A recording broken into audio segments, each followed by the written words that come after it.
Lakad matatak! Normally. He just ran in under tower and delivered some hardcore ganks. So, of course, she can do that. Normally mid heroes, you know, like the morphling. How many times can you tell me that you've seen a morph mid? Okay, morph mid is not super common anymore. Oh no, up top, That's the CM. Yeah, I was gonna say the techies. It's exactly what you talked about. They hit level here. He's sort of biding his time as the Death Prophet is going in on the morph. Nothing's gonna come of it just yet, though. He's waiting for him to morph down just a little bit. Yeah. Oh, he's doing it! Yeah. He's doing it! He got it! Faithful! He just waited so patiently. Like, the fact that you can leave the brood for so long to hold herself in the off lane and just sit there mid, that was so good. Yeah. Oh, and then top, I missed it, but it's actually, they went a little bit too hard trying to get the CDUB tower. So you're getting like extra regen and armor, and it's hard to kill you, and you can't chase down the lane.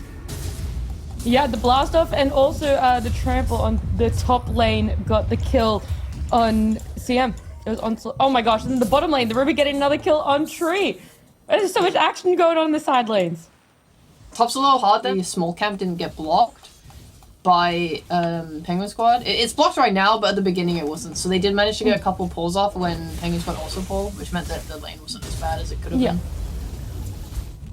Satoshi's in danger. Yeah, Mars almost went down, but up top, it is Satoshi gonna fall. I was looking at bot, and then there was the top, and why do the side lanes have to do this to me? Squad can do, and it's just farm. Yeah. It sucks though because the net worth is so bad. I mean, they're bringing like multiple heroes down bot, but they're not coordinated with it. Like they're not using smokes. They're just kind of brute force walking. Oh. Morphling is coming here now. He's going to focus down the CM. She is going to fall. The Siphon and the Exorcism coming out from DP onto the Mars, and he throws up the arena, spears Brood into it, trying to make his way out. He is, with the help of the living armor, going to try and hide in the trees. Oh, that was an unfortunate Tumblr's toy. Oh my god. Yeah, they know exactly where he is. Surely, that's a paintball. Top tower, like Primal's still just sitting up there. Rubik comes in. Overgrowth coming out onto Rubik. The onslaught, though, is going to be stopped. Morphling is going to be able to take down the Rubik in the end. The Siphon, the Crypt Swarm, the last hit from the lifesteal onto Tree.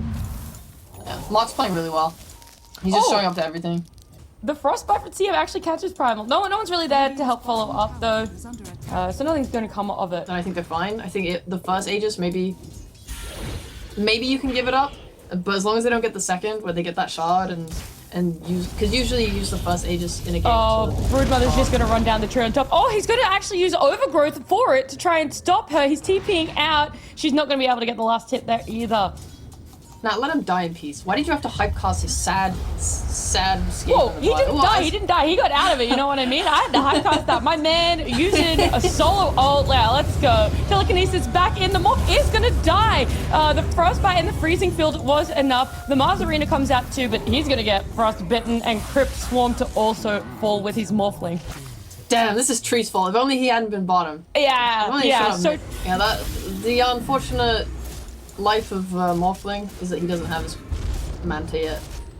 When he has it, then he shouldn't die anymore, but until then you have the DP Sans that's going to be able to own him. They also got the Orchid, I think, on Broodmother, so I guess there's like two ways there to pressure Morphling in fights early. Yeah.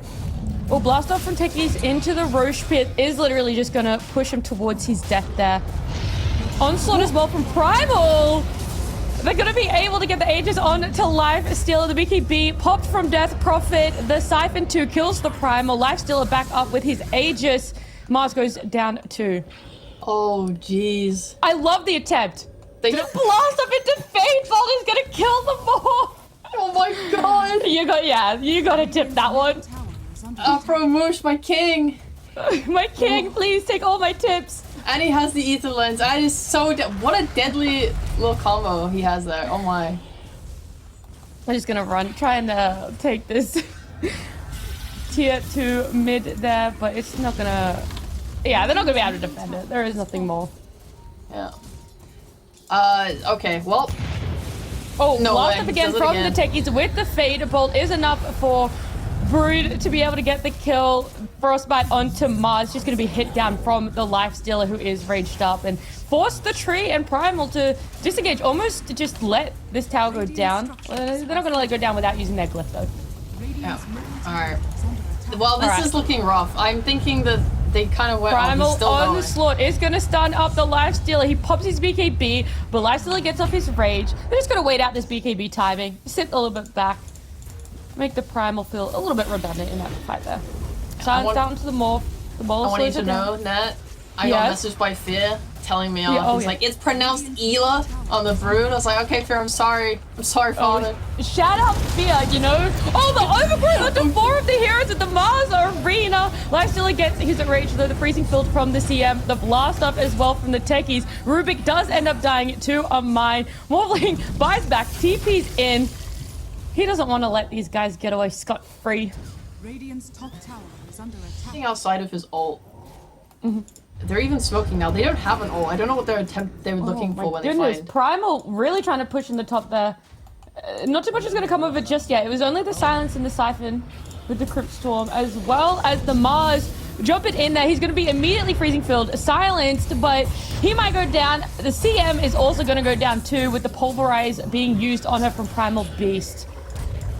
The tree, I didn't even see the tree fall down there, but Primal going to BKB up. He is trying to trample all over DP. She lives though. They get the kill on Primal and she lives. She gets to just walk away. Yeah. But this is what I mean. You see Snow pushing in bot. This is a kind of nice move, because then if someone responds there, maybe you have your Mars sitting behind your morph and you kill them and blow them up before others can respond. Or maybe someone TP's there and then you can TP your morph back and then take that top fight.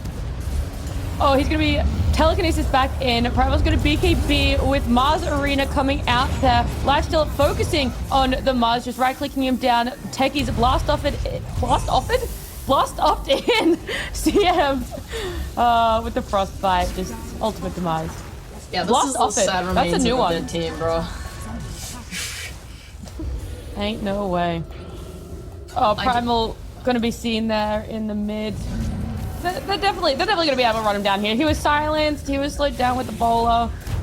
And then in the top part of their base, it is going to be Snow falling with the stolen mines, I believe. Yeah, stolen mines. Radiant's middle tower has fallen. So it's your top and your middle row of racks just kind of gone in the space of 2 minutes, 3 minutes. Them just take time. They're just brute forcing this so hard, knowing that they're just gonna hit their timing before Morph can hit his, and that no one on the rest of the team can do anything. Jumped in with the Mars Arena, the spear. The BKB from Primal is going to onslaught and trample all over them. Lifesteal with the rage. The freezing field from CM on the backline is going to be able to take out Techies and the tree. It's only Primal Beast though. It's a 1v4 here, and he's running back to his fountain.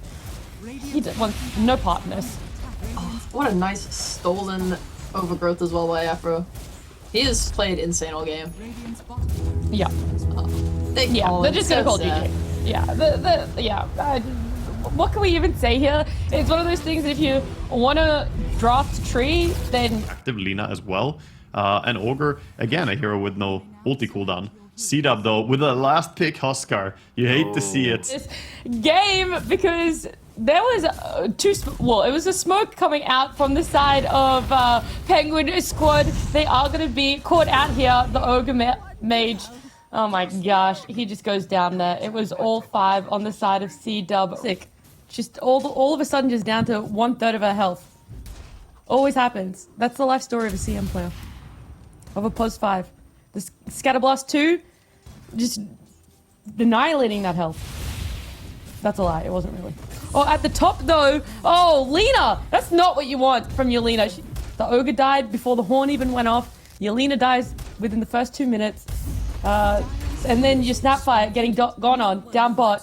The Starbreaker is more than enough to just get the kill. So already off to a rough start for Penguin Squad. They went for something different. We had the panel talk about it. I got all these voices in my head as we see a snowball going on to Lina. The Light Strike Array, though, is going to connect, giving her enough space to run away. The Ogre just kind of being a nuisance. But I've got some breaking in my ears now joining me. As bottom lane though, the Starbreaker going out, the Scatter Blast and the Shield Crash take down the CM, whilst we also see the Snap getting taken out by it. I feel like they can't really be that right now. Telekinesis from the Lina pulls her back in. The tag team coming out. They are going to turn their eyes onto the Ogre instead. Bloodlust the Lina. Again, just poking, prodding the Celestial Hammer onto Pengo, swashbuckles away. We've seen that one before. However, we haven't seen the Snapfire cookie the Ember to get the stun onto Husker mid here. He's trying to take down Ember. He's right-hitting as much as he can. He will die, but not straight after the tower will take down the Ember Spirit. CM just harassing the Pengo, but don't say that too. The Starbreaker coming out onto Pengo, and then the Celestial Hammer to follow up this time. So a little bit of a different order. The crit as well will take down Pengo, while Snapfire is just trying to get herself out from a double damage Crystal Maiden. The old XD in chat. Husker Ember matchup going off again while the Ogre's rotating in. The Ignite onto Husker. We're also seeing CM teleport in here. Telekinesis in. Gonna right click down the Ogre. I think we're trying to get me a co-caster here, because PGL are like, oh my gosh, it's Lina, the Starbreaker from Dawn. Just that's not how it's going. She faces them and kind of wins, because she's still able to defend her tower here and just keep the Ogre and Snapfire in this lane. So they're not really anywhere else on the map, while Yolina's trying to jungle because top was just such a free lane for the side of CDUB. Yeah, and you're seeing Lina. Oh no, Lina's in a lot of trouble. Oh, she gets snowballed onto, as well as the Warrior Punch with the Frost Bite. Oh, she stood no chance. She stood no chance. I mean, that rotation was perfect. Obviously, the timing was great too. They went behind that tier 2 tower with the smoke. Pengo gonna roll out here. Let's see how good his driving license is with the Scatter Blast connecting. The Snowball, though, coming out. Gonna save him for any attempts for the Pengo roll. Dawnbreaker ulting in here, too. Oh my gosh, with the Warrior's Punch, the Ogre disappears. The Telekinesis back in. The Snapfire Cookie, though, helping him escape there. With the Ember as well, also trying to join this team fight. But the Husker took his time. He's here. Isn't going to get the kill because the Fader Bolt from Rubik is going to snipe it instead. Shocker. We're seeing the end result right here. I mean, yeah, it just comes down to, like I said, P Squad, they're trying to do the right things now in a sense of maybe going for a gank or trying to set up the farm on Lina and the Ancients, but even Punch Pengo and here. The Snowball onto the Pengo. It's not enough. The Fade Bolt coming out. The Telekinesis on Ogre 2. The Ignite onto Tusk. Husker jumping in there. He's able to just right-click him down. So much damage. Oh, and the Ember Spirit as well. He's gone in hoping his team was there. The Mortimer Kisses, though, actually connecting on both of them. Isn't going to be able to get a kill because Ember goes down to Dawn. Does eventually take down Husker with the help of the Pengo there. Oh, and it doesn't stop. The action keeps going as CM tried to get her freezing field off. The Tusk goes down to the Luminosity crit from Dawnbreaker, and Pengo just trying to roll up, but the juke's so good. Shield Crash cancelled there with the Telekinesis. Swashbuckle into it. What is it? The Tumbler's Toy? Is that how he got away there? The Tumbler's Toy. Pengo tried to jump in there. But the Tusk is... They just keep fighting here. The Tusk rejoins the fight to get the kill on Pengo, and I shotted Ogre into his death too. Yeah, what I really don't like about though from P Squad is CDUB kind of know their limits, and it is not diving a tower. Exactly, yeah. If you're CDUB, very comfortable lead, there's no reason to push any issue, and that was certainly the very disciplined play, especially with Roshan still up. I mean, they're going to allow Husker to still beat on Roshan and really force Penguin Squad to either make a misplay, and I don't know if Penguin Squad should be trying to defend this, but they are, and they might pay for it. What a great combo there was the Snowball with the Frostbite, but Tusk, he is going to be caught out there. He's going to get Mortimer kissed to death whilst Husker takes down the Roche. Dawnbreaker going in there. The Starbreaker takes down the Snapfire eventually. We also saw the odds come up there a little bit. So again, another shout out to esportsbet.io. This time around, they're still favoring CDUB, but again, for P Squad, they got the Aegis Birds, you know, making the best of a bad situation. Oh, a blink in with the Morris punch. It's actually going to end up in Tusk's death himself, with Ogre walking away. The Mortimer Kisses coming out. Husker then jumping on the Ember. The freezing it field from CM. Snapfire Cookies in to cancel it, but Husker's there to protect her. Starbreaker from the Dawnbreaker. You'll love to see it on the side of CDUB. They lost the Tusk, but he initiated for them, and you get 2 on the side of Penguin Squad.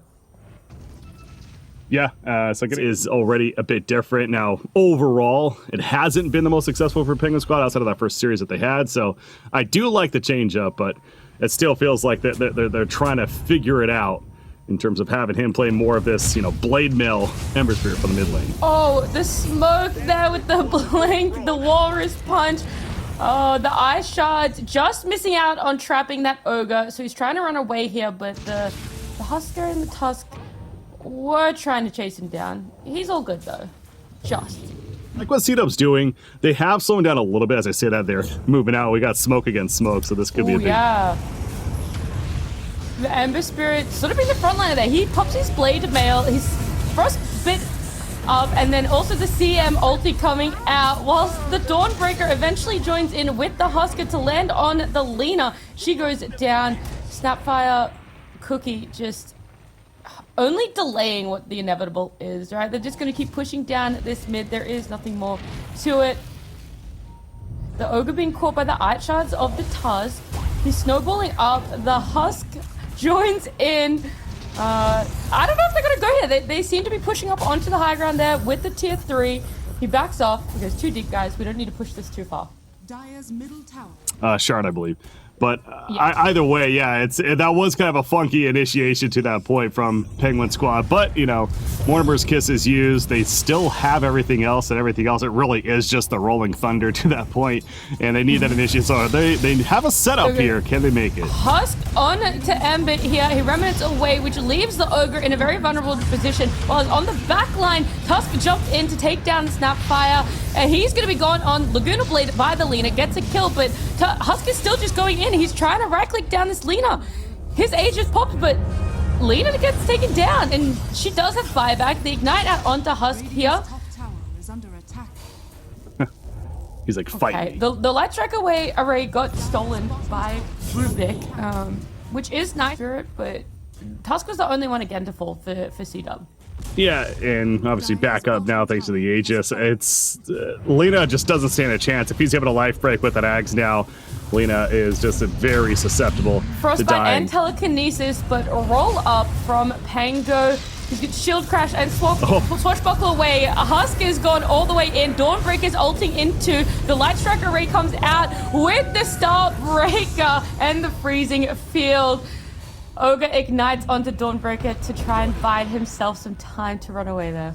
That was almost one of those moments for CW where everyone's been there when they have a Huskar player on their team. Like, what are you where are you going, buddy? But you know what? Dawnbreaker follow-up was there, and snowball onto Ogre. They're going to change the target to Lina, who just gets blown up. She was obliterated, and the Ogre then falls too. Penguin Squad actually just calling GG. They don't feel that there's a single chance or any way for them to get back into this. Yeah, it was rough.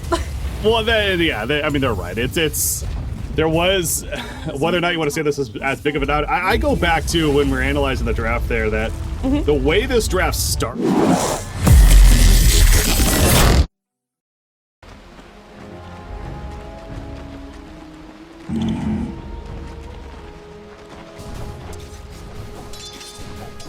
Right.